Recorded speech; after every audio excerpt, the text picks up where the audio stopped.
What's up, guys and gals, and welcome to another Sunny review. And today we're taking a look at Subdivision Infinity DX, a space dogfighting sci-fi action-packed game. And in Subdivision Infinity DX, it features around 30 missions mixed in with some exploration missions, and you'll be gaining money and resources to purchase ships or craft your own ship from the mining you do in those exploration missions. There is a story here. You're a pilot who gets cut off from your people to start off, and you're on your own for a bit while exploring and fighting. There is some dialogue between you and your robot buddy and others later in the game, but honestly this was all skip worthy and got a little cringy as it went on. But the focus of this game and its gameplay will be the dogfights, taking down transport ships, cruise ships, taking on the squadrons all on your own, and giving you the sense of being a badass pilot, kicking butt and taking names. Some missions will give you the task of investigating something, or you'll be taking down some dudes, or you'll be sent to destroy a transport ship, or just take down the enemy boss. The game isn't overly complicated, and really what it does is best on is focusing on the action in this game, which is definitely its bread and butter.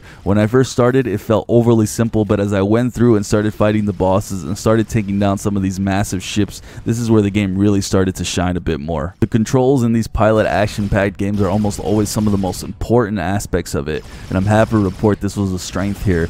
You sped up with your left trigger, your right trigger is your base gun, the R button is your missiles, and pushing down on the joystick gives you the turbo. Movement was really fluid here, and I was able to maneuver my ship with ease as I would be able to move into small tight spaces looking for ways to take out dangerous turrets who would usually tear me apart just flying near them. The graphics here are another strength, as the levels just look great and the performance ran well, though I did have some hiccups when I would blow up a ship. You could see a major FPS drop, but for the most part the game ran well.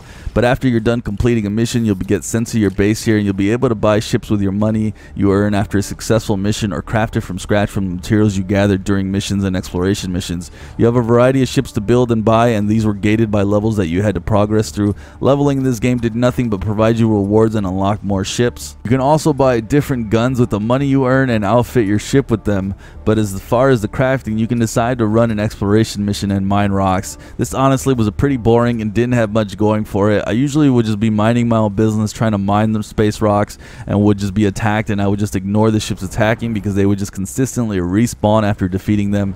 There is some elements of actual exploration, as you can find crates containing more crafting materials. Like in this case, I had a key card and I opened up a secret base that contained crates with more crafting materials. But all in all though, I think this is optional and not necessary to beat the game, but just an added element to the game that I was indifferent to, as I just didn't find this all that much fun. Overall though, Subdivision Infinity DX is a pretty standard space dogfighting game. It's not quite Star Fox, but it does everything decent, but it doesn't offer anything new or exciting. It's a solid title with good solid mechanics. Boss fights were fun, and taking down huge ships was exciting, but something was just missing from the overall picture, and I couldn't quite put my finger on it. Ultimately, I'm giving it a 6 out of 10.